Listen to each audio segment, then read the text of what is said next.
히브리서 11장 23절 말씀. 히브리서 11장 23절 말씀.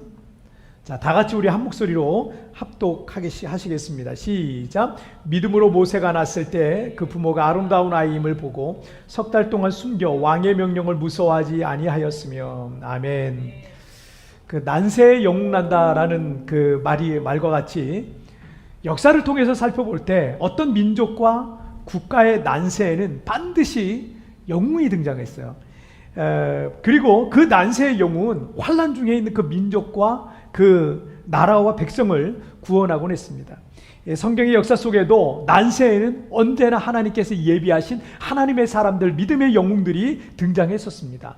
사사시대만 하더라도 이스라엘 백성들은 주변에 있는 여러 나라들로부터 극심한 고통을 늘 받고 있었어요. 그런데 그때마다 믿음의 영웅들이 나타나서 이스라엘 백성들을 그 고통에서 건져 주곤 했습니다. 또 왕정시대 때도 마찬가지죠. 이스라엘 백성들이 이 블레셋의 거인 장수 골리앗으로 인해서 큰 위기에 내몰려 있을 때 하나님은 소년 다윗을 준비하셨죠. 그리고 그를 통해서 골리앗을 죽임으로 이스라엘 백성을 구원했던 역사를 우리가 볼 수 있습니다. 그리고 오늘 본문의 배경에 등장하는 모세는 수백 년간 애굽의 그 노예로 비참하게 살아가고 있었던 이스라엘 백성들을 구원할 구원자로, 또 믿음의 영웅으로, 또 출애굽 지도자로 등장을 했고 난세의 영웅으로 위대하게 쓰임받았던 인물이었던 것을 우리가 볼 수 있게 됩니다. 자, 이처럼 우리의 인생 속에 어떤 어려움이 왔을 때, 여러분의 인생 속에 어떤 어려움이 왔다 그러면 여러분, 이건 새로운 영웅의 탄생을 예고하는 것과 같은 거예요. 그것이 때로는 누군가를 통해서 나에게 구원의 손길이 오기도 하지만 하나님께서요, 나를 그런 영웅으로 쓰시기도 하십니다. 그래서 여러분의 삶 속에 어떤 어려운 일들이 왔다, 여러분 기대하십시오. 하나님께서 나를 통해서, 또는 하나님께서 놀라운 일들을 행하실 것을 믿으시기를 주님의 이름으로 축복합니다. 자, 오늘 본문은 이 430년간 애굽 땅에서 벗어날 수 없었던 이스라엘 백성들을 출애굽시킬 위대한 영웅이 어떻게 탄생했는지를 보여주고 있습니다. 자, 첫 번째 주제부터 한번 보시겠습니다. 시작. 믿음의 시력. 다시 한번 시작. 믿음의 시력. 자, 위대한 영웅이 탄생하는 과정에 필요한 첫 번째 요소, 그것은 바로 믿음의 시력이라는 거예요. 믿음의 시력. 야곱의 자손들 70명이 애굽의 총리였고 또 그들의 막내 동생이었던 요셉을 따라 이 기근을 피해서 애굽에 내려가서 살았는데 어찌어찌 하다 보니까 그곳에서 350년이 지나도록 살고 있었던 겁니다. 350년이 얼마나 긴 세월입니까? 원래는 요셉 당시 5년간의 남은 기근 7년간의 기근이 있었잖아요. 그런데 이제 기근이 5년 남았어요. 이 5년간의 이 남은 기간을 피해서 애굽에 내려갔는데, 여러분, 사람들이 수년간 어떤 땅에서 정착해서 살다 보면요, 다시 그 땅을 떠난다는 거는요, 쉬운 일이 아니죠. 그래서 5년이 어떻게 하다 보니 350년이라는 엄청난 시간이 흐른 겁니다. 물론 이 350년 안에 또 나중에 430년, 모세가 등장하기까지는 430년이 되는데, 이 430년 안에 하나님의 놀라운 섭리가 있죠. 이스라엘 백성들이 크게 번성해서 큰 민족을 이루는 그런 하나님의 섭리가 있습니다. 자, 출애굽기 1장 7절의 기록에 의하면 이스라엘 자손들은 이 사이에 작은 부족의 상태를 벗어나서 애굽 땅에서 생육하고 불어나 번성하고 매우 강하여서 온 땅에 가득하게 되었다라고 성경은 말씀하고 있습니다. 하나님께서 창세기 12장에서 아직 자손도 없었던 이 아브라함을 부르셨을 때 내가 너로 큰 민족을 이루고 창대하게 하리라, 아브라함이 그 약속을 주셨단 말이에요. 그리고 창세기 15장에선 하나님은 아브라함을 이끌고 밤하늘을 보여주면서 셀 수 없는 이 하늘의 무별들과 같이 내 자손이 이와 같으리라 하셨습니다. 그리고 아브라함이 100세 때 아들 이삭을 낳았고, 이삭이 야곱을 낳았고, 야곱이 12아들을 낳았고, 그 12아들이 애굽 땅에 내려가서 살게 됐는데, 그 땅에서 생육하고 번성해서 온 땅에 가득하고, 하나님이 아브라함에게 약속하신 그 약속, 이삭에게 약속하신 그 약속, 야곱에게 약속하신 그 약속과 같이 생육하고 번성하여 온 땅에 가득할 정도가 되므로 하나님의 언약의 성취가 이루어져 가고 있었던 겁니다. 여러분, 하나님의 언약은 하나님의 약속은 반드시 이루어집니다. 하나님께서 우리에게 말씀하시고 감동을 주시고 은혜로 주신 말씀들은요 반드시 이루어 주실 것을 여러분 믿으시길 주님의 이름으로 축복합니다. 하지만 이렇게 하나님의 큰 축복에는 언제나 그만한 저항이 있다라는 것, 여러분 큰 축복에는 큰 저항이 따른다는 것을 여러분 기억하세요. 잊지 마세요. 그래서 내 앞에 큰 저항이 왔다, 올만한 게 온 겁니다. 큰 어떤 저항에 내가 부딪혔다, 올만한 게 온 거예요. 내게 그만한 큰 축복도 오고 있기 때문에 그런 것입니다. 자, 애굽의 바로 왕은 이스라엘 자손의 번성함이 못마땅했고 그들의 수가 너무 많아지니까 어떤 위기감을 느꼈어요. 그래서 그들의 출생을 막아보려고 노동을 더 무겁게 했는데 여전히 이스라엘 여인들은 아이를 많이 낳는 거예요. 아무리 노동을 힘든 노동을 시켜서 그냥 집에 가서 그냥 골아 떨어져 그냥 잠만 자게 하더라도 이스라엘 여인들은 아이를 너무나 잘 낳는 거예요. 그래서 애굽 왕은 이스라엘 영아 살해 정책이라는 걸 핍니다. 뭐냐면 이스라엘 여인들이 사내 아이를 출생할 경우에 무조건 죽이라는 거예요. 이 끔찍한 명령이죠. 이 끔찍한 만행이 저질러지고 있던 때에 레위 지파의 한 부부가 아기를 낳았는데 하필이면 또 아들을 낳은 거예요. 아들은 어떻게 돼요? 죽임을 당하게 돼 있어요. 자, 오늘 본문 히브리서 11장 23절 말씀 함께 읽겠습니다. 시작. 믿음으로 모세가 낳았을 때 그 부모가 아름다운 아이임을 보고 석 달 동안 숨겨 왕의 명령을 무서워하지 아니하였으며. 아멘. 자, 출애굽기 2장 2절에서는 아들을 낳으니 그가 잘생긴 것을 보고 석 달을 숨겼다라는 표현이 있어요. 출애굽기에는. 자, 출애굽기 읽을 때는 우리가 아기 모세가 정말 꽤 잘생긴 얼굴, 꽤 예쁜 얼굴을 하고 있었구나라고 이해를 하는데 이 말씀이 히브리서에서는 그 부모가 아름다운 아이임을 보고 라고 기록하고 있어요. 자, 이 구절의 NIV 영어 성경을 보니까 No ordinary child라고 돼 있어요. ordinary라는 것은요 보통이에요. 평범한 걸 얘기해요. 근데 no ordinary니까 뭐예요? 평범하지 않은 거예요. 이 아이가 평범하지 않은 거예요. 이 아이를 낳는데 하나님께서 이 아이를 통해서 뭔가 어떤 계시가 있는 거예요. 자, 그리고 히브리서 11장 23절에서는 그 부모의 행위가 무슨 행위였다 그래요? 믿음의 행위였다는 거예요. 그렇게 했다는 것 자체가 그냥 부모로서의 부모로서 자녀에게 보여주는 그런 사랑과 우정, 이런 게 아니라 그 이상 믿음으로 그 일을 했다라고 증언하고 있는 거예요. 그러니까 그들이 아기 모세를 보던 시각이 그냥 보통의 시각이 아니라 믿음의 시력이었다라는 것을 성경은 말씀해주고 있습니다. 자, 이것을 사도행전 7장 20절 말씀에서 이렇게 말씀해요. 함께 읽겠습니다. 시작. 그때 모세가 낳는데 하나님 보시기에 아름다운지라 그의 아버지의 집에서 석 달 동안 길리더니. 자, 조금씩 다른 기록을 볼 수 있어요. 여기서는 하나님 보시기에 아름다운지라 라고 되어 있습니다. 그러니까 모세의 부모가 아기를 볼 때 육신의 눈으로 그냥 부모로서 엄마 아빠로서 보는 그 육신의 눈으로만 보지 않고 하나님의 관점, 하나님의 시각, 믿음의 시력으로 봤다는 거예요. 지난 주간에 우리가 다특세를 했는데 특별기도회를 했는데 수요일에 약점이 강점이 되게 하라 이런 제목을 우리가 말씀을 나눴어요. 그때 그 말씀을 나눴을 때 사사시대 때 하나님께서 오른손에 장애가 있는 왼손잡이 에웃을 이스라엘을 구원할 구원자로 세우셨다라는 말씀 우리가 나눴죠. 사람들이 보기에 그 사람은 오른팔이 불편한 장애가 있는 핸디캡이 있는 사람이었고 아무도 그 사람을 주목하지 않았습니다. 하지만 하나님께서 보실 때는 그만한 사람이 없었던 거예요. 당시에 오른손 멀쩡한 사람 수두룩했습니다. 그러나 이스라엘을 고통 속에서 구원할 사람은 오른손에 장애가 있었던 왼손잡이 에웃이었던 것입니다. 하나님께서는 바로 그 에웃을 주목하고 계셨던 거죠. 그래서 우리에게 필요한 게 여러분 믿음의 시력이라는 거예요. 이 시력은 하나님의 관점으로 사람을 보는 거예요. 하나님의 관점으로 문제를 보는 거예요. 하나님의 관점으로 세상을 보는 거예요. 그래서 때로는 아무도 주목하지 않는 사람, 그 사람을 하나님은요 세상을 구원할 구원자로 세우시기도 하는 거예요. 그런 영웅으로 그 사람을 세우시기도 하는 거예요. 그리고 아무도 주목하지 않던 곳을 하나님이 가장 영광스러운 축복의 땅으로 선택하시기도 하는 겁니다. 2019년 자료에 의하면 미국에 있는 한인교회 수가 여러분 몇 개인 줄 알아요? 3,514개를. 뭐 이 필리핀에 있는 거라고 뭐 필리핀은 100개도 안 되는데 한인교회가 거기는 3,514개라고 그래요. 자, 그리고 재미 한인 인구는요 145만 3,671명이다 라고 되어 있어요. 자, 이것을 한인교회 3,514개로 나눠보니까 413명당 교회가 하나예요.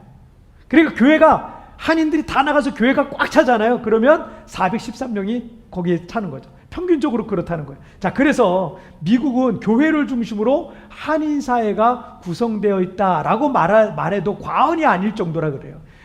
이 교민들 중에 약 70%가 교회를 다니고 예수를 믿는다 그러니까 대단한 거죠. 뭐 미국의 한인 교회가 많은 이유가 있는 거예요. 자, 그런데 우리가 사는 이 필리핀 세부는요, 한인 교회가 지금 제가 있는 곳은 한 7, 8개 정도 되는 걸로 알고 있어요. 그런데 사실은 4, 5개 정도만 비교적 잘 보이는 곳에 있고 다른 교회들은요 어디 있는지도 잘 몰라요. 그리고 한인회 같은 곳에 이 자료를 통해서 보면 한인들은요 코로나 이전에 이곳에 2만 명에서 3만 명 정도 여기 거주했다 그래요. 자, 그런데 코로나 이전에 세부에서 교회에 출석하는 사람들을 대략적으로 제 계산을 해보면 제가 각 교회들마다 어느 정도 출석하는지 대충 알잖아요. 그러니까 이걸 계산해 보면 세부 교민들 중에 약 2%만이 교회에 출석한다. 이런 계산이 나오는 거예요. 정말 말이 안 되는 계산인 거예요. 정말 엄청난 거예요. 이거 어떻게 이럴 수 있지? 할 만큼 그 정도로 사람들이 교회를 안 나가고 있다는 얘기예요. 물론 지역적인 특성이 있겠지만 관광객과 단기 유학생들의 방문이 많은 곳이기 때문에 이곳에서의 어떤 한인교회 사역이 결코 쉽지만은 않다는 얘기이기도 하겠죠. 하지만 이런 관점과 이런 시각들은 언제나 사람의 생각과 사람의 관점일 뿐입니다. 그런 관점을 갖고 있는 사람은요, 여기서 결코 큰 역사는 볼 수 없을 거예요. 자, 바울 사도가 2차 전도 여행 중에 지금의 그리스 땅인 고린도라는 지역에 들어가게 됩니다. 그런데 거기서 복음을 전하다가 거기서 큰 박해를 받고 큰 어려움을 받게 됩니다. 자, 그런데 사도행전 18장 9절과 10절 말씀에서 이렇게 말씀합니다. 함께 읽을까요? 시작. 밤에 주께서 환상 가운데 바울에게 말씀하시되 두려워하지 말고 침묵하지 말고 말하라. 내가 너와 함께 있음에 어떤 사람도 너를 대적하여 해롭게 할 자가 없을 것이니 이는 그 성 중에 내 백성이 많음이라 하시더라. 아멘. 사람들이 복음을 거부하고 대적하고 바울 일행을 핍박합니다. 자, 이런 경우는 어떻게 해요? 여기는 좀 가망이 없구나. 여기서는 뭐 안 되겠다. 그리고 미련 없이 그 땅을 떠날 수도 있을 거 아니겠습니까? 자, 그런데 그건 사람의 관점이었던 거예요. 하나님의 관점으로 보면 그 땅에는 구원받을 사람이 많이 있었던 겁니다. 그래서 바울은 고린도에서 오랫동안 머물면서 수많은 사람을 구원했다는 성경의 기록을 볼 수 있어요. 자, 그래서 우리에게 믿음의 시력이라는 게 우리에게 필요한 거예요. 어떤 사람들은 이 세부 땅을 부정적이고 비관적인 시각으로만 봅니다. 여기서 뭘 못하겠다는 거예요. 이렇게 힘든 곳에서 뭘 하겠냐는 거예요. 한국과 너무나 비교가 많이 된다는 거예요. 여러분, 한국과 비교되는 건 당연한 거예요. 문화가 다르고요. 또 경제적인 수준이 다르고요. 사람들의 교육 수준이 다르고 뭐 다른 게 너무 많아요. 다른 게 당연한 겁니다. 비교가 되는 게 당연한 겁니다. 하지만 여러분, 믿음의 눈을 뜨고 보면은요, 너무 좋은 게 많은 거예요. 우리에게 너무 좋은 환경인 거예요. 아까 뭐 한인들 중에 약 2%만 정도만 교회를 나온다는 말씀 드렸는데, 그렇다면 여기는 아직도 구원받을 사람이 많이 있다는 얘기입니다. 교회로서는 복음의 황금어장과 같은 곳이다 라고 말할 수 있을 겁니다. 물론 쉽지는 않아요. 만만하지 않아요. 예, 미국에 교회가 많고 일산이나 분당이나 이런 곳에 교회가 많은데 왜 여기는 교회가 적은지 그 이유를 생각해 보면 알 수 있을 겁니다. 쉽지는 않습니다. 만만치 않습니다. 그러나 여기는 여러분, 하나님께서 분명히 구원하려고 준비한 영혼들이 많음을 여러분 믿으시길 바랍니다. 자, 우리는 여러분 한국의 발전 과정을 몸으로 체험한 사람이에요. 그렇죠? 한국이 어떻게 발전했는지를 다 체험했습니다. 60년대, 70년대, 80년대, 90년대, 2000년대, 2010년, 2020년. 지금 우리 예배하고 있는 분들 중에 그렇게 예배하는 분들이 많잖아요. 우리는 이 필리핀이 앞으로 어떤 과정을 밟아가며 발전해 갈지를 이미 어느 정도를 다 알고 있는 사람들입니다. 자, 어떤 유행들이 앞으로 오게 될 것인지, 사람들이 어떤 것들을 좋아하게 될지 어느 정도 예상을 하고 있는 거예요. 누군가 미래를 보고 있다면 그 사람은 성공할 수밖에 없지 않겠습니까? 여러분 그런 거예요. 어떤 영화 속에 그 나온 얘기인데 어떤 사람이 미래에 갔어요. 미래에 가서 주식이 어떤 게 오는지 그런지 주식 신문을 보니까 주식이 어떤 게 오르는지 다 나온 거예요. 그러니까 이 사람이 다시 과거로 가요. 과거로 가서 어떻게 하냐면 그 주식을 잔뜩 사놓는 거예요. 그리고 미래가 딱 몇 년이 지나서 미래가 딱 되니까 그게 대박이 나가지고 엄청, 여러분 미래를 안다는 건 이렇게 무시무시한 거예요. 여러분 그런데 우리는 필리핀보다 좀 발전된 그 상황을 우리가 경험해 봤기 때문에 필리핀이 앞으로 어떻게 발전해 나가는지 그걸 너무나 잘 알고 앞으로 어떤 게 유행이 될 것인지 우리가 너무나 잘 알고 있는 거예요. 그러니 우리가 얼마나 유리합니까? 우리가 정말 유리한 거예요. 그러니까 우리가 이 땅에 산다는 게 얼마나 큰 축복입니까? 필리핀 분들보다 더 많은 것들을 알고 있고 더 앞서간 생각을 갖고 있으니까. 분명 우리 앞에 여러 가지 문제거리들이 있겠죠. 이 모세의 부모에게도 있어요. 그 상황은 얼마나 절망적이었겠습니까? 그러나 하나님이 보시기에 모세가 아름다운 아이임을 모세의 부모는요, 믿음의 시력으로 보고 있었던 겁니다. 여러분 믿음의 눈을 뜨시길 바랍니다. 믿음의 시력으로 보시기를 바랍니다. 믿음의 눈으로 이 땅을 보셔야 합니다. 믿음의 눈으로 자녀를 바라보셔야 됩니다. 믿음의 눈으로 문제를 바라봐야 됩니다. 믿음의 시력이 좋아야 그가 미래의 주인공이 될 수 있는 것입니다. 믿음의 시력에 따라서 영웅이 탄생할 수도 있고 그 영웅이 될 만한 사람이 그냥 묻혀버릴 수도 있는 거예요. 우리가 살아가는 삶의 현장 속에서도 얼마든지 하나님은 믿음의 영웅을 일으키실 줄 믿습니다. 자, 우리 두 번째 주제 보실게요. 함께 읽겠습니다. 시작. 믿음의 실력. 비슷하죠? 조금 달라요. 자, 다시 한번 시작. 믿음의 실력. 앞에 거는 믿음의 시력이었다면 이 두 번째 거는 믿음의 실력입니다. 학생은 시험장에서, 운동선수는 경기장에서, 군인들은 전쟁터에서 진짜 실력을 증명할 수 있을 겁니다. 그리고 우리 믿음의 사람들은 어떤 시험이 왔을 때 우리가 가진 믿음의 진짜 실력을 증명해낼 수 있을 겁니다. 시험이 왔는데 그거 하나 제대로 감당하지 못하면 내 믿음이 그것밖에 안 되는 거예요.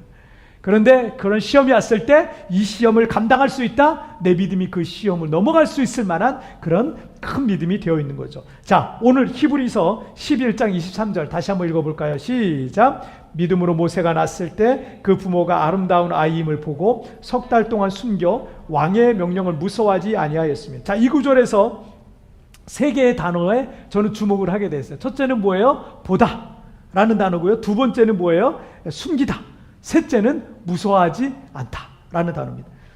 첫째 단어는 보다는 모세가 낳았을 때 하나님께서 보시기에 아름다운 아이임을 그 부모가 보았다. 자, 우리가 앞부분에서 좀 정리해서 말씀을 나눴잖아요. 자, 그 성경 구절들을 다 종합해 보면 이런 거예요. 하나님이 보시기에 아름다운 아이임을 그 부모가 봤다 이거예요. 여러분 우리 자녀들을 볼 때 내 눈으로만 보면 안 됩니다. 엄마 아빠의 시력으로만 보면 안 돼요. 하나님의 눈으로 보셔야 되는 거예요. 하나님이 보시기에 그 아이가 얼마나 아름다운지를 여러분 믿음의 눈으로 바라보시길 바랍니다. 자, 그걸 봤다는 거예요. 자, 이것을 모리스라는 신학자는 이렇게 말을 했어요. 모세의 부모는 아이의 이러한 아름다움을 보고 하나님이 그 아이를 통해서 큰 일을 이루실 것을 예견한 듯 하다라고 했어요. 하나님의 관점으로 그 아이를 보니까 그 아이에게 하나님의 뜻이 있음을 깨달았던 거예요. 믿음의 시력으로 그 아이를 보니까 그 아이는 반드시 살려야 돼요. 그를 통해서 그 하나님의 뜻을 반드시 이루어야 한다라는 이 소명감을 갖게 된 거죠. 이렇게 우리에게도 하나님의 뜻을 깨달을 때가 있지 않습니까? 매일 주일 우리가 예배하고 하나님 말씀 듣습니다. 기도 중에 찬송 중에 성령의 감동과 은혜가 있기도 합니다. 그런데 우리는 그 감동을 받는데 받고 그냥 돌아가는 거예요. 받고 그냥 잊어버리는 거예요. 여러분에게 어떤 깨달음이 왔을 때, 성령의 감동이 왔을 때 그것을 즉시 순종하면 거기에 하나님의 역사가 있는 것입니다. 우리가 몇 주 전에 살펴봤던 어느 날 하나님께서 아브라함에게 아들 이삭을 번제로 바치라 했잖아요. 그죠?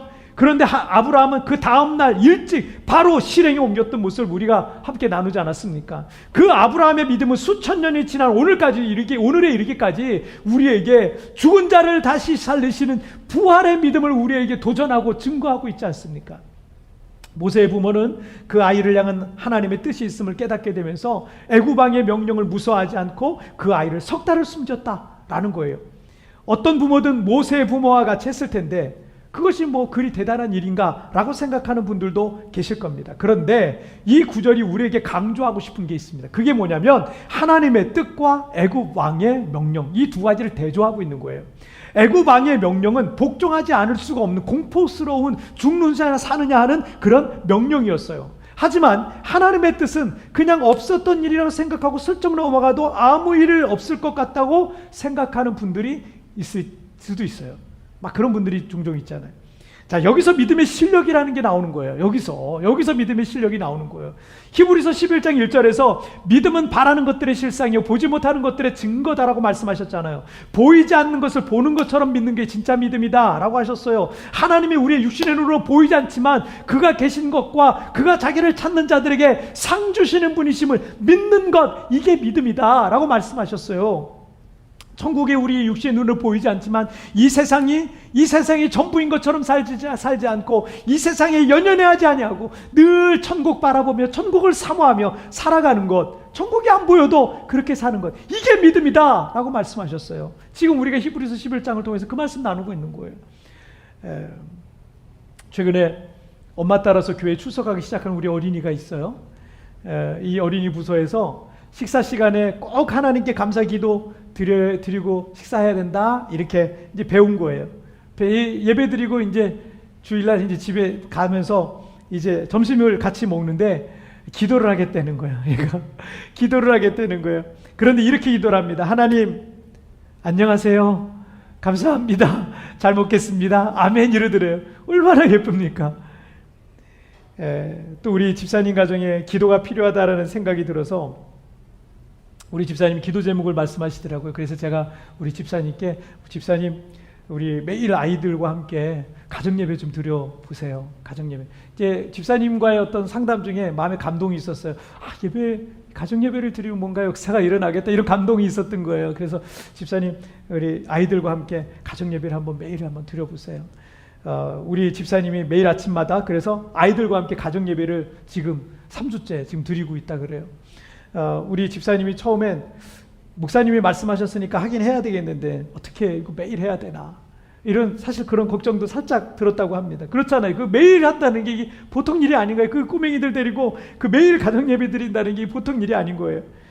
그런 생각이 들었는데 그런데 그래도 그냥 아침마다 목사님 말씀하셨으니까 아침마다 하자. 그래서 아이들과 함께 말씀과 찬양과 기도로 하루를 시작하고 믿음과 말씀에 대한 풍성한 대화를 그렇게 하루 시작하는데 그 시간이 얼마나 풍성한지 모른대요. 아이들과 그 대화를 나누는데 믿음의 얘기를 막 나누는 거예요. 믿음의 얘기, 하나님 말씀에 대한 얘기를 아침부터 시작하니까 너무너무 그 하루가 풍성하고 너무 좋다는 거예요. 또 오늘 예배 시작 전에 한 가지 간증을 들었어요. 우리 집사님 기도 제목이 있었거든요. 그 기도 제목 때문에 같이 제가 이제 가정 예배를 드리려고 그랬는데 그게 바로 응답된 거예요. 두 주 가정 예배 드리고 세 번째 주부터 그냥 응답이 돼버렸어요. 하나님 역사하셨어요. 그래서 저랑 우리 사모님이 할렐루야 했습니다. 할렐루야 했어요. 뭐예요? 감동이 있을 때 즉시 순종하는 거예요. 그냥 바로 저도 감동이 있어서 집사님께 말씀드리고 집사님도 말씀 듣고 그냥 바로 예배를 드리기 시작했는데 안 될 것 같은 일이었는데 힘든 문제였었는데 바로 시작이 된 거예요. 할렐루야. 하나님은 보이지 않지만 언제나 하나님 앞에서 마치 하나님을 보는 듯 그렇게 살아가는 게 믿음인 겁니다. 여러분 우리 좀 전에 몇 명의 아이들 얘기 드렸잖아요. 여러분 아이들과 같은 믿음을 갖고 있어야 천국 간다 그러셨잖아요. 주님께서. 여러분 이 아이들이 얼마나 아름다운 아이들로 성장하겠습니까? 하나님 안 보이지만 하나님 계신 걸 믿어요. 식사 시간에도 믿고 아침에 엄마랑 예배 드릴 때도 믿어요. 하나님 안 보이시지만 늘 하나님 나와 함께 하시는 걸 믿어요. 이런 믿음으로 살아가는 아이들의 인생이 얼마나 아름답겠습니까? 할렐루야. 아무도 보는 사람이 없어도 하나님을 두려워할 줄 알고 그 하나님 앞에서 인생을 살아가는 아이들이 되지 않겠습니까? 자녀들에게 큰 돈 들여서 이것저것 좋은 교육 받게 하는 것도 좋겠지만 여기서도 우리 아이들 다 국제학교 보내고 사립학교 보내는데 여러분 그렇게 하는 것도 좋은 일이지만 여러분 보이지 않는 하나님 앞에서도 부끄럽지 않은 인생을 살아가도록 가르쳐야 되지 않겠습니까? 그런 믿음의 실력을 키워줘야 우리 자녀들이 평생에 하나님 앞에서 살아가게 되는 것입니다. 최근 계속 뉴스에 보도되고 있는 그 가평 살인사건의 피의자로 수배되고 있는 이 아무개 씨의 행각에 모두가 적지 않은 어떤 충격을 받았어요. 남편이 돈 열심히 벌어가지고, 이 바보 같은 남편이더라고요. 돈 열심히 벌어가지고 부인한테 다 주는 거여서 부인한테 용돈을 받아서 사는데, 따로 살고 있는데 삼각김밥 하나 제대로 사 먹지 못하고 신발이 다 떨어졌는데 그 떨어진 거 그거 하나 제대로 신발 살 돈도 없이 그냥 거지처럼 사는 거예요. 돈만 버는 기계예요. 그래서 돈을 다 갖다 바쳤는데 이 아무개라는 이 여자는 매달 보험료를 70만 원씩 들여서 사망보험을 4-5개를 들여놓고, 남편 사망보험이요. 그걸 4-5개나 들여놓고 그 고의로 살해해서 보험금 8억 원을 타려고 했다는 거예요. 그런데 이 의심스러워서 보험회사에서 거절을 당하니까 잠적해버려가지고 지금 공개 수사하고 있습니다. 그 얘기를 그 사건에 대한 뉴스 나올 때마다 어떻게 저런 일이 있을 수 있을까라는 생각이 들어요. 아니 어떻게 인간의 탈을 쓰고 그럴 수 있을까라는 생각이 드는 거예요. 만약 이런 사람이 하나님을 두려워할 줄 아는 사람으로 성장했다면 결코 그런 일은 저지르지 않았을 거예요. 하나님이 보고 계시는데 어떻게 그런 일을 해요? 아기 모세의 엄마인 요게벳은 더 이상 아기를 숨길 수 없어서 갈대상자에 역청을 발라서 강에 띄우게 됩니다. 그 연평한 씨가 지은 요게벳의 노래라는 시의 노랫말 하나하나는 요게벳의 그 믿음이 잘 녹아져 있습니다. 저도 이 가사를 읽으면 그 눈물이 그렇게 나요. 찬양을 부르면 그렇게 눈물이 나요. 그 갈대상자를 띄우면서 부르는 요게벳의 노래, 그 모세의 어머니죠. 그 노래에는 이런 내용이 담겨 있는, 특별히 후렴에, 이 내용이 굉장히 긴데 후렴에 이런 내용이 있어요. 너의 삶의 참주인, 너의 참 부모이신 하나님, 그 손에 너의 삶을 맡긴다. 너의 삶의 참주인, 너를 이끄시는 주 하나님, 그 손에 너의 삶을 드린다.